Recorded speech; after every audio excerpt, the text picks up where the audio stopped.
ठीक है। Hello hello hello. तो ऑफिस में ही है। हाँ ठीक। पुणे ऊपर कोई आवे तो बन के 1 घंटा वेट करना पड़ो, क्लास चल रही। नमस्कार। आ जाइए आ जाइए आ जाइए आ जाइए। क्या चल रहा था हमारा सर? आपका चल रहा था ऋग्वेदिक काल। ऋग्वेदिक सभ्यता हमने पढ़ ली। पैन ही है किया तो मोटो किया है। ऋग्वेदिक सभ्यता तो हमने पढ़ ली। ऋग्वेदिक के बाद में हमें क्या पढ़नी है? ऋग्वेद के बाद में हमें पढ़नी है उत्तरवेद। कौन सी? उत्तर वैदिक सभ्यता। उत्तर वैदिक सभ्यता। आज जो नई कल्चर आई है ऋग्वेद के कई सालों बाद, जो 1000 से 600 ईसा पूर्व है, अब हमें ये सभ्यता, ये कल्चर पढ़नी है। ऋग्वेदिक हम पढ़ चुके हैं, राजनीतिक, सामाजिक, धार्मिक सारी चीजें हमने पढ़ ली। अब उत्तर वैदिक पढ़ेंगे। तो पहले तो समझते हैं उत्तर वैदिक आगे कहां तक चली जाएगी। देखिए, सबसे पहले आर्य इस साइड से आए, अफगानिस्तान में बसे, फिर पंजाब में बसे, यानी सरस्वती नदी तक और गंगा यमुना तक जिक्र हुआ है। अब वो थोड़ा और आगे बढ़े, और अब जो केंद्र बिंदु है आर्यों का वो एमपी साइड हो गया। यानी आर्य कहां तक पहुंच गए? एमपी तक पहुंच गए। अब आर्यों का मुख्य केंद्र बिंदु जो है वो कुरु और पांचाल हो गया। कौन सा? कुरु व पांचाल। पहले आर्य यहां थे, लेकिन धीरे धीरे समय लागू, थोड़ा आगे भी तो बढ़े आगे। एक ब्राह्मण ग्रंथ है शतपथ ब्राह्मण ग्रंथ। शतपथ यानी 100 पद है, इसलिए इसका नाम है शतपथ ब्राह्मण ग्रंथ। सबसे बड़ा ब्राह्मण ग्रंथ है। शतपथ ब्राह्मण ग्रंथ में लिखा है कि माधव जो है वो अग्नि को मुख में लेके और सबको जलाते हुए, भस्म करते हुए पूर्वी साइड की ओर बढ़ा, और बढ़ता ही गया, सबको नष्ट करता गया। लेकिन गंगा नदी को, सॉरी, सदा नीरा यानी गंडक नदी को नष्ट नहीं कर पाया। कौन सी को? सदा नीरा। तो लास्ट यहां तक कहां तक पहुंच गया? मानने जाएगा कि सदा नीरा तक लास्ट में ये पहुंच गई। समझ में आई की बात? सदा नेरी के किनारे मिथिला जो है वो उत्तर वैदिक का अंतिम पड़ाव माना गया है। अब कुछ नहीं, अब उत्तर वेद में विशेष चीज क्या हुई? उत्तर वेद के अंदर विशेष चीज ये हुई, तो नहीं किए यार, बोर्ड को किए करिए छोटे। विशेष चीज उत्तर वेद में क्या हुई कि उत्तर वेद के अंदर लोहे का आविष्कार हो गया। ये चीज बहुत ही अहम रोल है, क्योंकि लोहे, सारी दुनिया ही लो पर चल रही है। बोर्ड स्टैंड सो क्यों लोही लोग लगा रहे थे। मोबाइल में लो भी है, वर्ल्ड ज्योग्राफी क्लास भी लगा दीजिए। अरे सारी क्लास आप कौन लगाई है? 10-10 घंटा लाग रहे हैं, के लगा। ऋग्वेद में अयस शब्द जरूर आया है, क्योंकि लोहे का अर्थ क्या होता है? अयस। लेकिन ऋग्वेद में अयस जो है वो तांबा और कांसा के लिए आया है। लेकिन ऋग्वेद का जिक्र फिर अथर्व वेद में हुआ है, ऋग्वेद में तो है ही नहीं। अथर्व वेद के अंदर, अथर्व वेद के अंदर अयस शब्द का अर्थ लोहा ही है। और लोहे के सर्वप्रथम प्रमाण कहां से मिले? अंतरजी खेड़ा। बोर्ड व्हाइट करो। अब यार बैकग्राउंड व्हाइट क्यों करी जगो? तू कहे तो दियो व्हाइट करो। व्हाइट में आंखिया पर लोड ज्यादा पड़े ना, वो ज्यादा सही दिखे मेरे हिसाब, आंखिया पर लोड ज्यादा पड़े। अथर्व वेद में श्याम अयस शब्द का प्रयोग हुआ है। जो किसके लिए हुआ है? जो इसी के लिए हुआ है, लोहे के लिए हुआ है।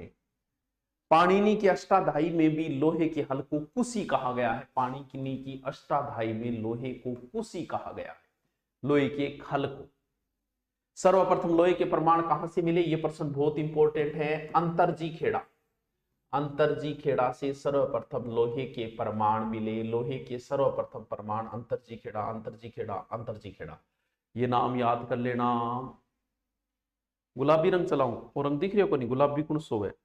तेरी नैना गुलाबी ओ, या फिर यो भी ठीक है। कलर तैयारी में सारा ही खिल है, वो ज्यादा खिल है, वो चलाओ। फिर पेन चेंज करो, कर लियो पेन चेंज। और बोल, और बोल, पेन तो चेंज कर लियो।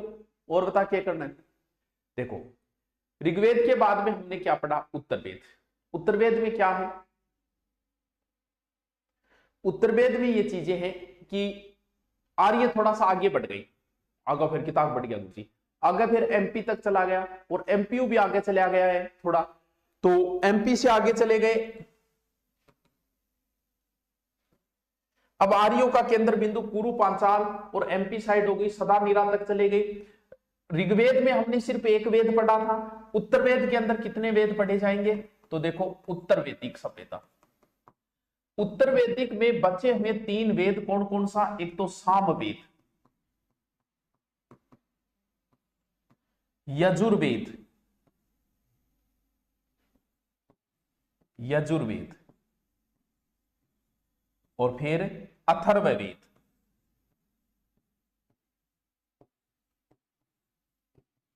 सामवेद, यजुर्वेद और अथर्ववेद। अब 3 वेद पढ़ना पड़ेगा।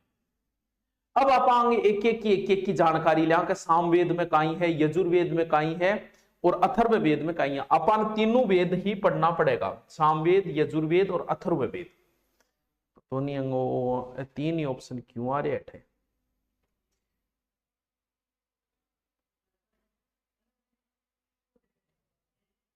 क्या है, चलो छोड़ो, पूरा मिटाई देते। अब आप एक एक वेद पढ़ागा। देखो सौ पहले पौध कौन सा है? सामवेद। क्या याद रखोगा? से सामवेद, से संगीत। किसका सर्वश्रेष्ठ ग्रंथ है? सामवेद। संगीत का बेस्ट ग्रंथ है सामवेद। इसमें कुल मंत्र है बहुत मंत्र, बिना देखा तो इसमें कुल मंत्र कितने हैं? कुल मंत्र सामवेद के अंदर है 1869 है बच्चों। कुल मंत्र इतना को नहीं याद करना, मंत्र एक ज्यादा बार आ रहा है। कोई किताब थाने 1549 भी लिख सके, क्यों? क्योंकि रियल देखा तो इतना ये बाकी रिपीट हो रहा है, जिसमें से 1479 तो ओनली ऋग्वेद से लिए गए 9वें मंडल से, 8वें और 9वें मंडल से। अब ऋग्वेद की कॉपी कर रखी है, कोर्ट चैप्टर बाकी है, बहुत बार बोल दिया है सर, सतवीर जी सर क्लास में आ रहे हैं, राइट हाई कोर्ट बाकी है, बहुत बार बोल दिया। इतनी बार क्या बोले था? हाई कोर्ट पढ़ लिया, फिर मैं करा देगा टेप मिलो। हाँ, ऋग्वेद के अंदर ऋग्वेद आ रही कॉपी कर रखी है सामवेद में। इंगा ढंग देखे तो 99 मंत्री इंगा खुद का मानी जाए, बाकी 1549 में 1479 तो ऋग्वेद का 8वां और 9वें मंडल उठा रखे। भगवान कृष्ण ये कहते हैं गीता के अंदर, भगवान कृष्ण गीता में कहते हैं कि मैं वेदों में सामवेद हूं। आहो, मैं वेदों में सामवेद हूं। वेदानाच सामवेद इंद्रानाच वासव। मैं वेदों में सामवेद हूं, मैं देवों में इंद्र हूं, मैं मनुष्यों में चेतना हूं, मैं इंद्रियों में मन हूं। वाह क्या बात है कृष्ण जी। कहां कहते हैं? भगवान कृष्ण कहते हैं गीता के अंदर। यह संगीत का मूल ग्रंथ है, इसमें पद्य भी है गद्य, लेकिन मेन मुख्य रूप से ये पद्य के अंदर है, पद्य के अंदर है सामवेद। सामवेद पद्य के अंदर है। इसमें सूर्य की स्तुति के मंत्र है। रेगुलरली नहीं हो रही है सर क्लासेस, किसकी नहीं हो रही है रेगुलर भाई? कल तो भैया छुट्टी थी ना, बाकी क्लास रेगुलर कब नहीं हो रही? सामवेद को गाने वाले को स्लाइड ऊपर क्या सरकेगी थे, वो बोर्ड की करके दिए ऊपर क्या सरकेगी, बड़ा पंगा है बिना मतलब कटू गुरु।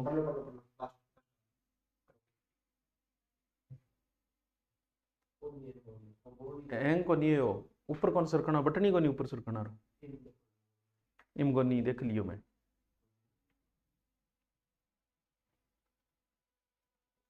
वो करिए क्या मैं तो ब्रह्मांड मंडी तो मैं लिखाऊं तो यार फिर एक कौन मिटा ही सारो मिटे को। हाँ यहाँ मलाई मिटाओ। हाँ तो वो टॉपिक चल रही है, टॉपिक संबंधित बात चल रही है नहीं। क्लास अपलोड की बहुत शिकायत आ रही है कि बोलो एक जलवायु बीच में की है, बोर्ड पानी की तरह दिख रहा है, पानी की तरह दिख रही है। अच्छा वो कलर है नहीं यहाँ हो रही दिखे, वही व्हाइट करो, फिर बैकग्राउंड व्हाइट कर देंगे मुझे, अभी कर देते हैं व्हाइट कर दे बैकग्राउंड। हाँ अब दिखा ये पानी इतनी आपकी कौन दिखा है?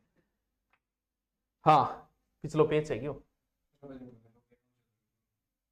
तो कलर चेंज हो रही बैकग्राउंड हो गई। चलो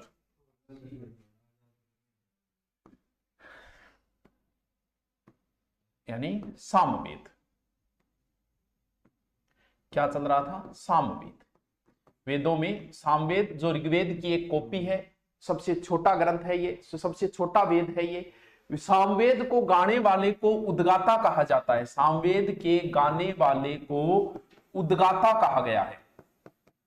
यानी जो को पंडित जो को सामवेद का मंत्र बोलो। एलडीसी लाइव क्लास में चल रहा है क्या? हाँ चल रहा है मुना, सो क्यों चल रहा है? तेरे चच्चे नहीं जो को ले नहीं। चल हाँ जी,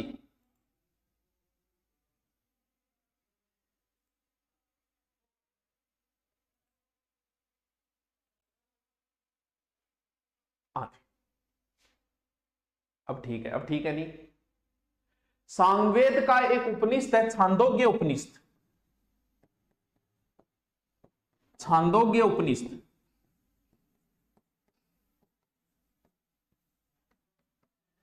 सामवेद का एक उपनिषद है छांदोग्य उपनिषद, जो सबसे प्राचीन उपनिषद माना गया है। यह सबसे प्राचीन उपनिषद है। सामवेद का छांदोग्य उपनिषद जो है वो सबसे प्राचीन उपनिषद माना गया है। कृष्ण का प्रथम बार उल्लेख जो है वो छांदोग्य उपनिषद में हुआ है। देवकी नंदन कृष्ण, यानी देवकी नंदन कृष्ण का पहली बार उल्लेख इसी में हुआ है। किसमें? छांदोग्य उपनिषद में। देवकी नंदन कृष्ण। छांदोग्य उपनिषद में लिखा गया है कि व्यक्ति को दान करना चाहिए। या थाने भी करना चाहिए। रिचार्ज मेरे करवा दियो था, नंबर दियो, मैं रिचार्ज करा दे आपको, दान में आओ। तो दान करना चाहिए। दान भय से करो, या तुम श्रद्धा से करो, या लज्जा से करो, किसी भी सूरत में करो, लेकिन 2 रुपया दान भी थाने करना चाहिए। अब बात क्या में लिखी है? छांदोग्य उपनिषद में लिखेड़ी है टाप लो छांदोग्य। वर्ल्ड ज्योग्राफी क्लास कब से होगी? अरे यार सारी क्लास 10-10 घंटा आवे, सारी सागे कौन लगाई जमुना, समझिए कर तुम। यजुर्वेद, अरे एक ही क्लास बच रही है, वर्ल्ड की हो जाएगी। स से सामवेद, स से संगीत, य से यजुर्वेद और य से यज्ञ। यानी इसके अंदर कौन से मंत्र है? यज्ञ से संबंधित मंत्र है, गति क्रम से संबंधित वेद है ये वेद जो है वो गद्य और पद्य दोनों के अंदर है। गद्य प्लस पद्य दोनों में लिखा गया है। कौन सा वेद? यजुर्वेद। स से सामवेद, स से संगीत, यानी यज्ञ से वो इसके उच्चारणकर्ता को अथर्वयु कहा गया है। यजुर्वेद के उच्चारण, पीछे वाले को उद्गाता, ऋग्वेद वाले को होत्री कहा गया है, पुरोहित नहीं इनके बोला। अब इसमें एक शतपथ ब्राह्मण ग्रंथ है। शतपथ ब्राह्मण ग्रंथ ये सबसे बड़ा ब्राह्मण ग्रंथ है, क्योंकि 100 पद है। तो भी याद रहा 100 बहुत पद है, 14 कांड है इसमें। मत्स्य अवतार मन्नु का जो उल्लेख है ना वो इसी के अंदर है, शतपथ ब्राह्मण ग्रंथ के अंदर है। शतपथ ब्राह्मण ग्रंथ में ही स्त्री को क्या कहा गया है? अर्धांगिनी कहा गया है। स्त्री को अर्धांगिनी शतपथ ब्राह्मण ग्रंथ में कहा गया है, जो यजुर्वेद का एक ग्रंथ है। एक फिर इसका उपनिषद है तैतरीय उपनिषद। यजुर्वेद का एक उपनिषद है तैतरीय उपनिषद, जिसमें लिखा गया है अतिथि देवो भव। अतिथि देवो भव, आपनो जो स्लोगन है नहीं, अतिथि ही देव है, वो इसी में लिखा गया, अतिथि देवो भव। तो टेक्निकल टीम वाले फोन नहीं उठाते, छोटी है, इज्जत को नहीं उठा रहा, बड़ी बड़ी कर तू। नंबर मिल जाए तो रिचार्ज से पहले मिस्ड कॉल जरूर करेंगे। हाँ दीपाराम पढ़ ले, महाशिवरात्रि की हार्दिक शुभकामनाएं। बिल्कुल भोलेनाथ आपकी इच्छा पूरी करी। डमक डमक डमरू बजे, चलो भांग पी के तो कौन बैठे हो? बैठे आपको लास्ट। इसके बाद में अथर्ववेद। अथर्ववेद सबसे फेमस यही वेद है। क्यों कई वेद की जरूरत पड़ रहा है? अथर्वा ऋषि ने लिखा था, ये वेद त्रयी में शामिल नहीं है, ये ध्यान रखे। कल्चर की क्लास किसमें नहीं आ रही है यार? है कल्चर की तो सब में लगी हुई है। कौन सो बैच है? तुम बैच वगैरह लिखे आते हो। ये वेद त्रयी में शामिल नहीं है। वेद त्रयी में इसमें सारे गद्य और पद्य दोनों है। सबसे लोकप्रिय वेद है, क्योंकि आपको जो चीज चाहिए वो सब लिखी गई है। इसमें टोटल 20 तो अध्याय है ऋग्वेद अथर्ववेद के अंदर। लगभग 6000 मंत्र है, लगभग 731 इसके अंदर सूक्त है। ऋग्वेद के अंदर 20 अध्याय, 6000 मंत्र, 700। इसका कोई अरण्य नहीं है। इसका एकमात्र ब्राह्मण ग्रंथ है गोपद ब्राह्मण। गोपद ब्राह्मण ग्रंथ किए हुए वेदों को इजी करने के लिए ब्राह्मण ग्रंथ लिखे। परीक्षित मृत्यु लोक का देवता है, वो वर्णन इसी में मिलता है। स जायते पुनः, स जायते पुनः, यानी आत्मा का पुनर्जन्म होता है, ये चीज अथर्ववेद में लिखी गई है। अथर्ववेद में लिखा है कि राष्ट्र होती तुलना, दान कैसे लोगों को करना चाहिए, और दान सिर्फ रुपये का ही होता है या किसी और का भी दान होता है, और जो के चीज को दान करे। तो पहले तो आप दान किसको करना चाहिए। देखो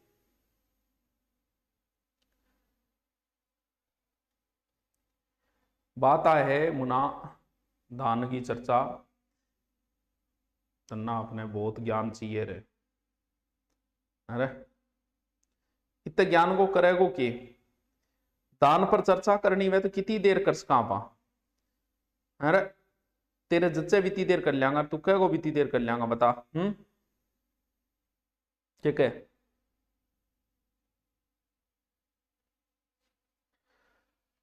देख अच्छा B9, जमाने वाले यूं बधाई देते हैं, हो खुश नसीब जो बेटे तुम्हारे हाथ में कमाई देते हैं, दिखाते हैं यूं वो कि गरीबों पे बड़ा एहसान कर रहे हैं, जब वो अखबार में छपती है जब वो दान करते हैं। तो दान का मतलब ये होता है, एक तो दान तभी किया जाता है, ये नहीं कि आपके पास कुछ है ही नहीं भाई, जब खुद के पास कुछ नहीं तो तुम दान कैसे करोगे। दान का नियम ये बताया गया शास्त्र में कि अगर आपके पास जो भी कमाई है उस कमाई के हमेशा 4 भाग किए जाते हैं। एक भाग खुद के लिए होता है, तात्कालिक खाने के लिए बिल्कुल चाहिए 25%। एक आगे के लिए होता है, भविष्य के लिए हमें संचय रखना चाहिए 1 भाग। 4 भाग, पूरी कमाई के 4 भाग बताए गए। भविष्य के लिए हो गया। तीसरा पार्ट वो है कि हमारे भाई बंधुओं में अगर कोई गरीब है हमारी फैमिली में, हमें उसकी सहायता करनी, वो तीसरा भाग लगाना चाहिए। और 1 भाग का हमें दान करना चाहिए। अभी जरूरत नहीं है आपको, जब आप कमाने लग जाओ तब ये रूल फॉलो होता है।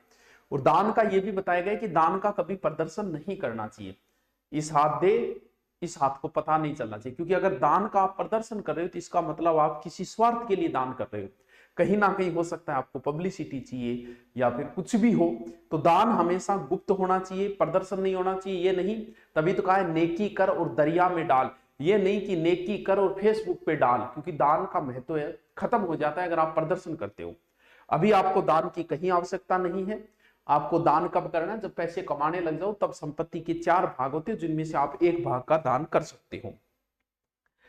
चलो आगे, इसके अंदर ये लिखा गया है, आंख तो देखी ही नहीं है लेकिन छाछ पी ली थी। चलो इसके अंदर कहा गया है अथर्ववेद में कि नष्ट होता राष्ट्र किस प्रकार है, जैसे नाव में पानी भर रहा है उस प्रकार। जैसे अभी एक राष्ट्र है जो नाव में पानी भरने के समान हो गया है, यूक्रेन, क्योंकि रूस आगे बिना मतलब भूचो कर लियो, बड़ा आदमी सा दूसरा आदमी के दम पर, दूसरे खुंटा दम पर कदी नहीं कूदनो चाहिए। बोलो बेचारे बेरो को नहीं, वो कह रहा है दूसरा खुंटा पर को नहीं कूदे करे, बेटे का बाप आप में दम है तो पंगो लेना चाहिए।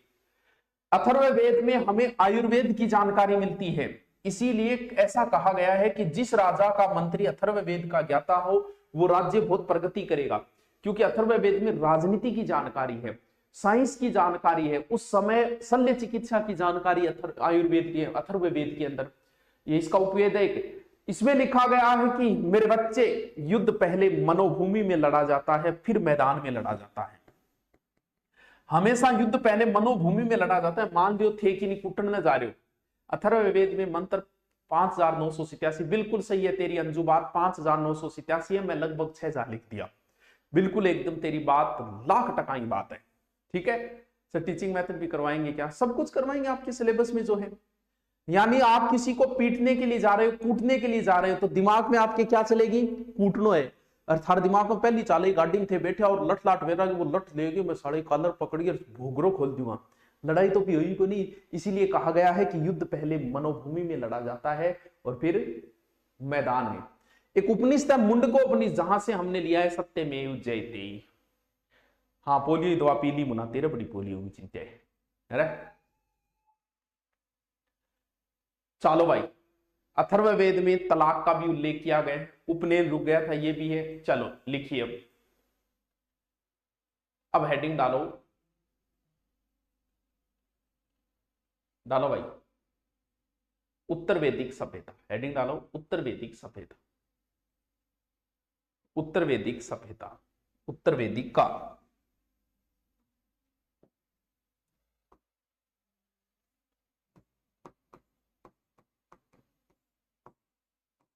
उत्तर वैदिक काल।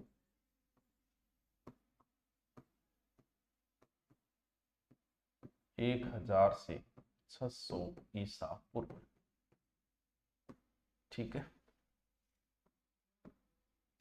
देखो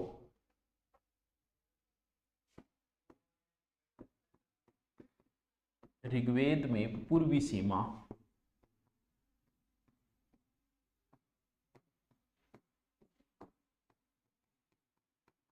सरस्वती नदी थी।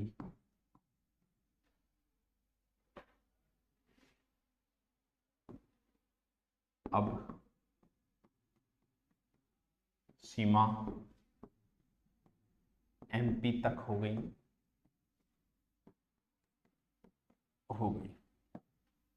ठीक है,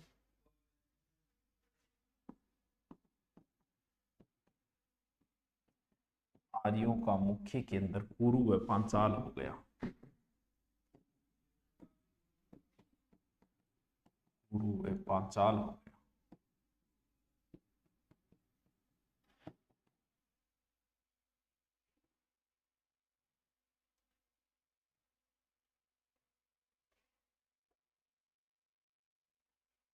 ठीक है,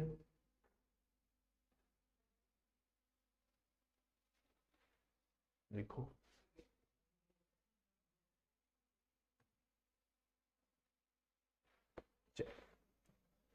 देखो लोहा,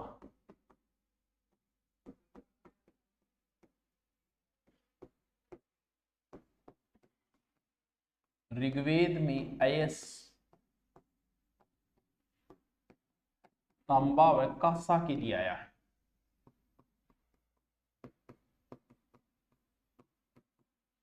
कांसा के लिए आया।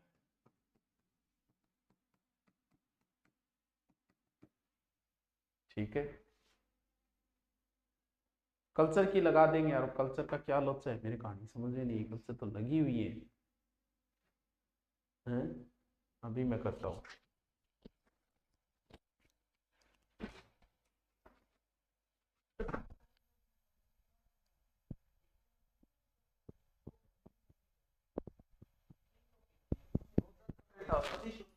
अरे भाई B9 में कल्चर कंप्लीट हो गई, 25 टॉपिक पूरे डले हुए हैं।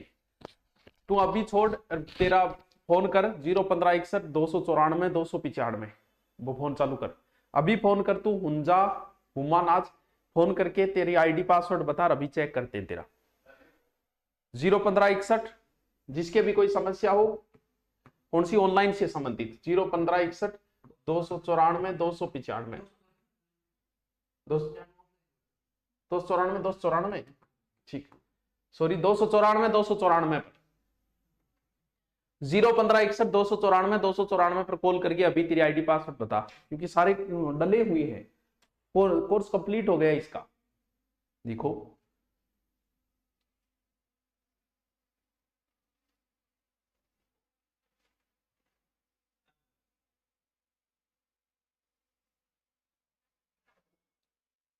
देखो लोहा के अंदर देखो, अथर्ववेद में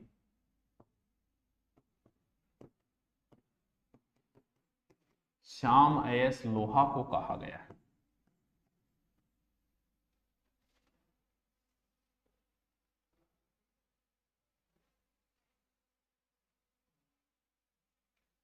अथर्ववेद में श्याम अयस लोहे को कहा गया है।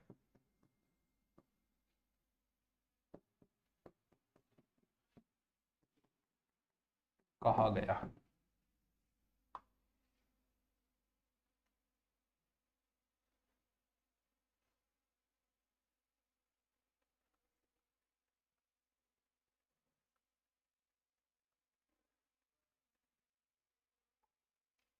ठीक है,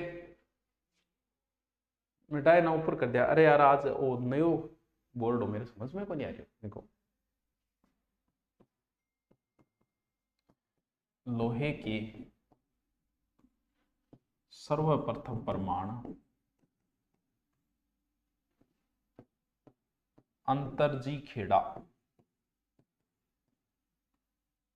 अंतरजी खेड़ा एटा यूपी से मिले।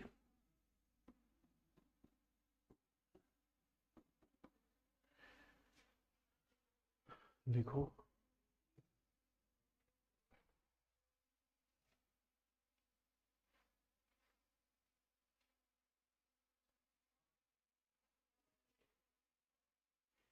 लिख लिया, अपलोड है सारा। B9 में 3 ही टॉपिक हुए। आप फोन करके बताओ, वो कह रहे हैं कि हमारा कोर्स ही कंप्लीट हो गया।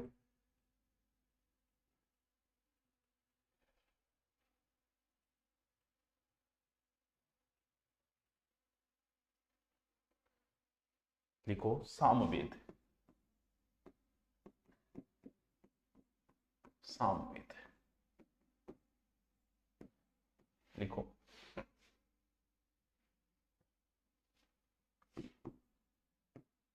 कुल मंत्र 1869 या 1549, ठीक है। 1479 ऋग्वेद के 8वें व 9वें मंडल के।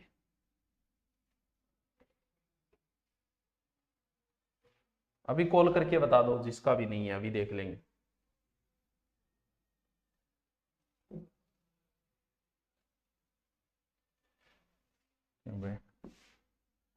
नौवें मंडल के,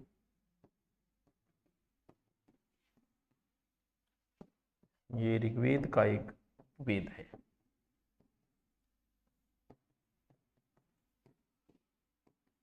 हाँ, अलग मान्यता है इसे, लेकिन ऋग्वेद को उपवेद के रूप में ही है ये एक प्रकार से, ठीक है। रास्ता लिखना दौर हो गया।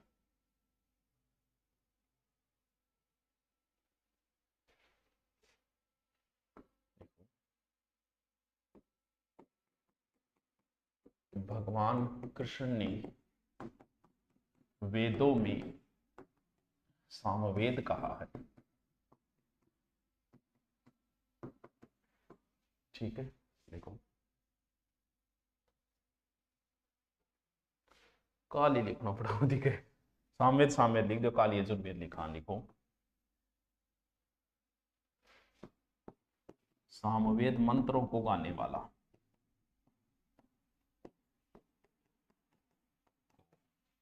गाने वाला,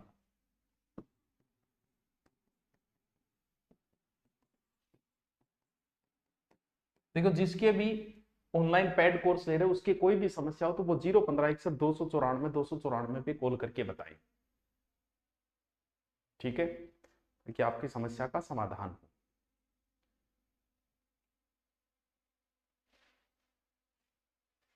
हाँ सर, मानसु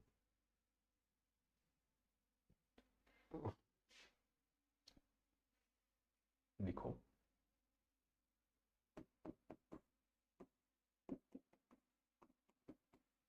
छांदोग्य उपनिषद, प्राचीन उपनिषद,